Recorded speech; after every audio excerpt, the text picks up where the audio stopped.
Buenas noches, hermanos, feliz sábado para todos, lo mismo para vos, Roberto. Mi nombre es Leandro Pena y en esta oportunidad voy a estar compartiendo la lección número 9 titulado El Pacto de Servidumbre, ¿sí? La parte 2 de esta lección.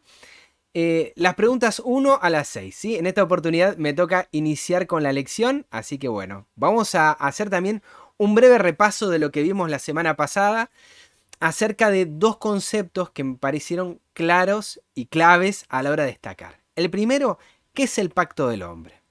El pacto del hombre, anoten, es el esfuerzo del hombre por obedecer la palabra de Dios, ¿sí? De hacer algo para Dios. Se lo denomina también el antiguo pacto o el primer pacto. Este pacto dice que el hombre promete que guardará los 10 mandamientos. Esto está en Éxodo 19, Éxodo 24, ¿sí? Firmado con sangre. Y en Éxodo 32 vemos cómo se quiebra ese pacto al adorar un becerro, violando uno de esos mandamientos, ¿sí? El segundo mandamiento de no hacerse imagen, violando ese mandamiento, anulando justamente el pacto que el hombre hace con Dios, de que lo iba a guardar. El pacto de Dios, como vimos la semana pasada, es lo que Dios promete hacer por y en el hombre si le oye y guarda su palabra, ¿sí? Los 10 mandamientos son una promesa de lo que Dios hará en el hombre.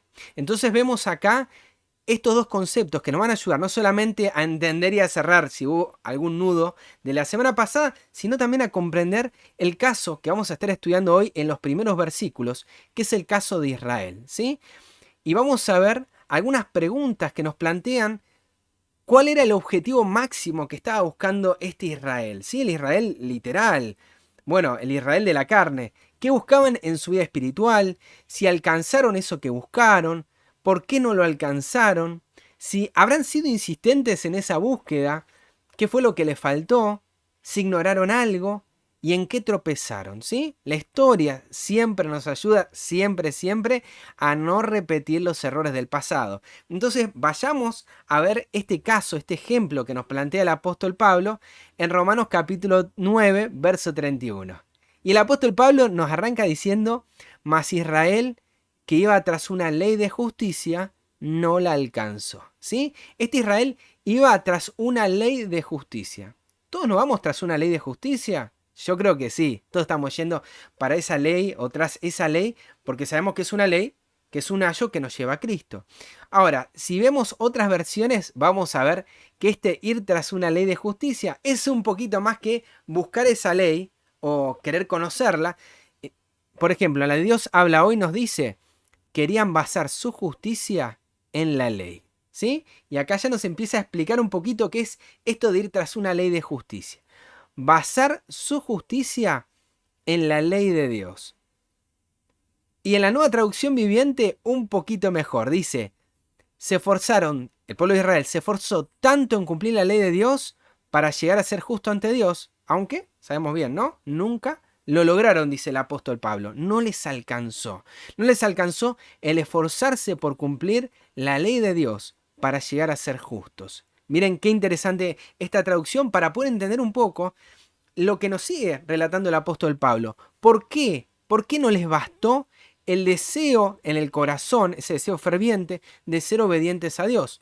Porque iban tras ella, no por fe, sino como por obras de la ley. No iban tras ella por fe, creyendo que era una promesa la ley, ¿sí? La ley es una promesa. En el pacto de Dios, los 10 mandamientos es una promesa de lo que Dios desea hacer en nuestro corazón si permitimos que Él more en nuestra vida. Ahora, esto no les alcanzó a ellos. Ellos querían ser obedientes, querían hacerlo, nosotros lo vamos a ejecutar. Pero ¿por qué lo vieron así? ¿Por qué avanzaron por obras de la ley? Pues, y acá nos explica esto, porque para todo esto siempre hay una explicación, pues tropezaron en la piedra de tropiezo. ¿Y qué es esto de tropezar en la piedra de tropiezo? El apóstol Pablo en 1 Corintios 1, 22 al 24 nos dice, porque los judíos piden señal y los griegos buscan sabiduría, ¿sí? Los judíos están pidiendo cosas visibles, señales, vestigios, cosas claras, ¿sí? No queremos escuchar a Dios, queremos escuchar a Moisés, Éxodo 20, ¿sí? porque no sabemos ese Dios que no vemos si nos va a matar, mirá todos los rayos que está tirando. Pero a vos, Moisés, te conocemos. Ahora, se va Moisés, Aarón, hacenos un becerro. Piden señales, piden cosas concretas. Para ser cristiano hay que, tú, y entonces cosas concretas. Si no hay cosas concretas, no sirve, ¿sí? Buscan obras de la ley y no buscan por fe. ¿Por qué? Porque tropiezan. ¿Y cuál es ese tropiezo? Dice el apóstol Pablo, pero nosotros predicamos a Cristo crucificado. Para los judíos, ciertamente, tropezadero, y para los griegos, locura. ¿Sí? ¿Por qué es un tropezadero la cruz de Cristo? Porque nos está mostrando que nada de lo visible que uno pueda hacer no justifica delante de Dios. Es por medio de ese gran amor de Dios al enviar a su Hijo el que nos constituye a nosotros como hijos de Dios. Primera de Juan 3.1 dice, mirad cuál amor nos ha dado el Padre para ser llamados hijos de Dios. ¿Y cómo se manifiesta ese amor? Primera de Juan 4.9, al enviar a su Hijo. ¿Sí? No es por cosas que hagamos, sino por lo que Dios hizo, porque Dios desea acercarse a nosotros. ¿Sí? Para los judíos esto es un tropezadero. Y a partir de ahora vamos a ver, y cómo continúa la lección, cómo una misma situación, que es la cruz de Cristo, se puede convertir para nosotros en poder de Dios y sabiduría de Dios, en una revelación máxima del amor de Dios. Pero para el que no lo entiende, se puede transformar en un tropiezo y en una locura. ¿Para quién? Para aquellos que están buscando alcanzar la justicia de Dios por obras que ellos hacen. Para ser hijo de Dios, tengo que hacer tal y cual cosa. Y no entienden de que lo somos, no por algo que hagamos, sino por el amor de Dios, al enviar a su Hijo. Así volvemos a poder llamar a Dios como nuestro papá. La sierva de Dios dice en Hechos de los Apóstoles, página 199, ¿sí? Y esto lo dejo ahí en pantalla para que ustedes lo lean por cuestiones de tiempo. Dice que para Pablo la cruz era el único objeto de supremo interés. ¿Por qué? Porque en esa cruz se le dio una revelación del infinito amor de Dios, ¿sí? Según se revelaba en la muerte de Cristo. Y se había producido en su vida, por la revelación del infinito amor de Dios en la cruz, una maravillosa transformación, ¿sí? Dice, sabía por experiencia personal que una vez que un pecador contempla el amor del Padre, como se lo ve en el sacrificio de su Hijo, y se entrega a la influencia divina, se produce un cambio de corazón. Y Cristo es desde entonces todo en todo. Mis hermanos, dos cosas. El poder contemplar el amor de Dios en la cruz de Cristo. Y dos, esa verdad es transformadora. Y lo digo en este contexto, ¿sí? Si la verdad que nosotros estamos creyendo, la verdad del Padre y del Hijo, si nosotros estamos avanzando, es puramente conocimiento intelectual, pero no hay una revelación de ese amor infinito, si no entendemos no solamente quién es nuestro Padre, sino cómo es nuestro Padre, ¿sí? Que dio todo para que nosotros seamos salvos, mis hermanos, esa verdad no es una verdad transformadora. Lo que está deseando el Padre y lo que nos presenta Pablo es justamente que podamos ver cómo es nuestro Dios y hasta qué punto nos amó. Y al contemplarlo, eso nos transforma, eso nos cambia el corazón. Pero los judíos, obviamente, lo estaban leyendo y estaban viendo todo esto sin fe. ¿Por qué? Porque lo que tendría que haber sido para bendición, ese tropiezo que nos humillaba a nosotros, que humilla nuestro deseo de hacer algo por Dios, para ellos piedra de tropiezo, pero para nosotros, mis hermanos, para el que cree, no nos avergonzamos. Jesús dice en Mateo 11:6, bienaventurado es el que no halle tropiezo en mí. ¿Y será que ellos lo estaban haciendo? ¿Será que ellos estaban siguiendo ese camino porque no eran concienzudos? ¿Porque no avanzaban según, porque eran inestables en su experiencia religiosa? Pablo nos dice en Romanos 10:2, porque les doy testimonio que tienen celo por Dios.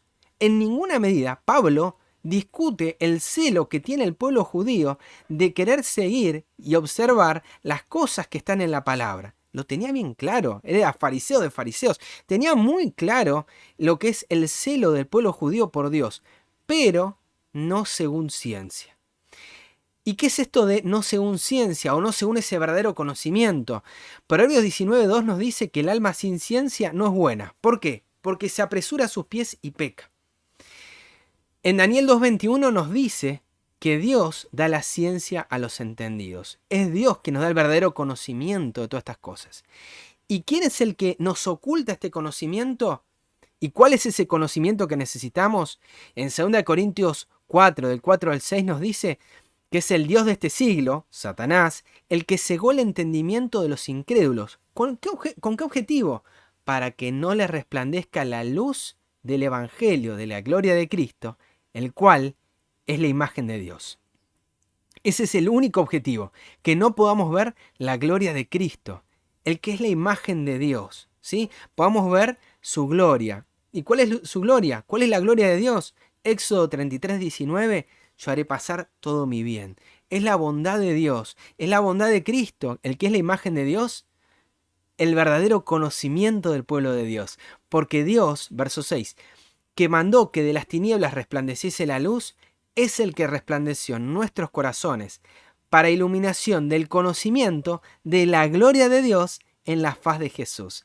Es Dios el que está haciendo esto posible, no porque nosotros seamos más inteligentes, y no ese es el conocimiento que Dios está esperando de nosotros, sino uno solo.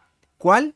El que, como dice la Escritura, el que Dios envía a nuestros corazones. ¿Y cuál es ese conocimiento? Es el de la gloria de Dios. Es el de su bondad reflejado o visto en la faz o en el rostro de Jesús. Podemos ver a Dios sola y exclusivamente a través de Cristo. Es la mejor revelación de Dios. El que, dice Jesús, el que me ha visto a mí, ha visto al Padre. Y en Romanos 10:3 nos dice, ¿por qué? ¿Por qué no avanzaron en esa ciencia?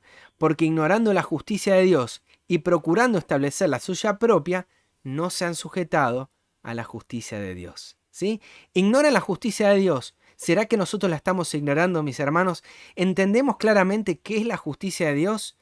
¿Entendemos cuál es la nuestra, la que queremos establecer?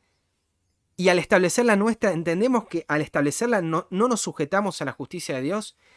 Nos dice Isaías 64:6 que nuestras justicias son como trapos de inmundicia. También nos declara en Salmo 119, 172 que todos los mandamientos de Dios son justicia. Es decir, nuestra justicia es todo lo contrario a guardar los mandamientos de Dios. Es decir, ¿qué es lo que estaban queriendo establecer ellos? Establecían que guardaban los mandamientos de Dios, pero en realidad no los estaban guardando.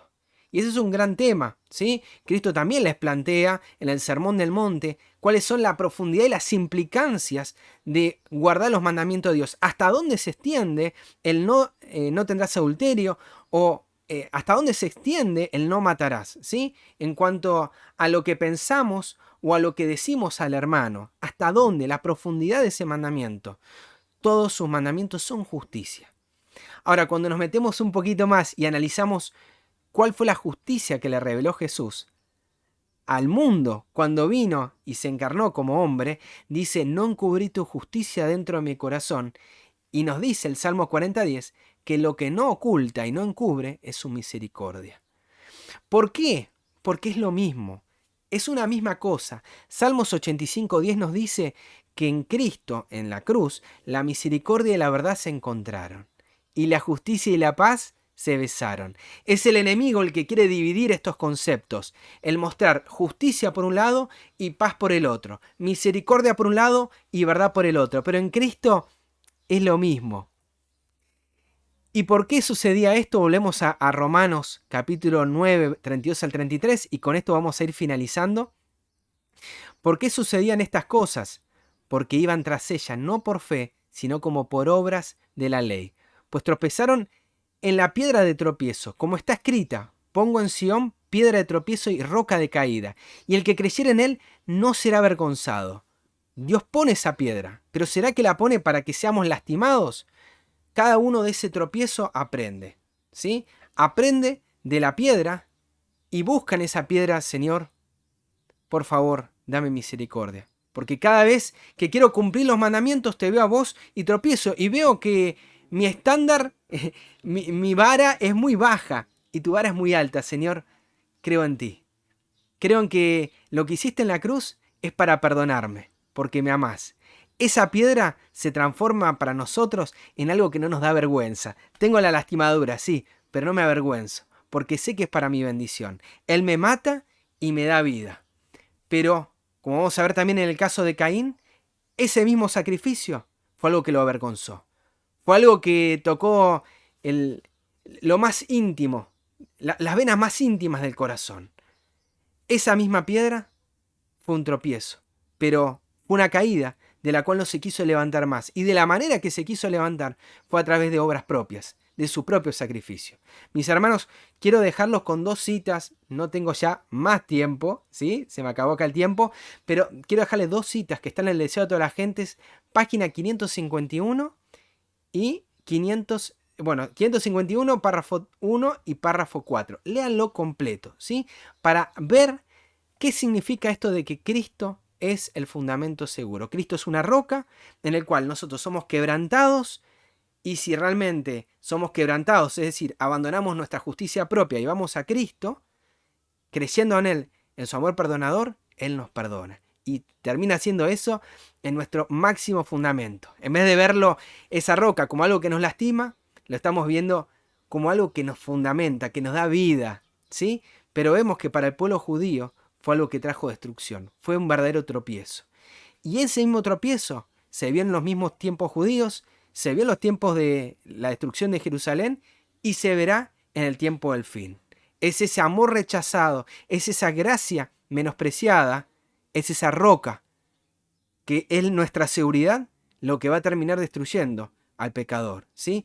El rechazar ese amor, el rechazar de que esa piedra nos estaba haciendo bien y el buscar nuestra propia solución es lo que nos termina alejando de la única seguridad que tenemos. Mis hermanos, el mismo sacrificio, la misma piedra, dos posiciones, dos maneras de verla. ¿Cuál vamos a elegir nosotros? Y este es el gran desafío. Que Dios los bendiga. Hasta acá mi parte. Y gracias, Roberto, por este tiempito hasta el final. Un abrazo grande para todos.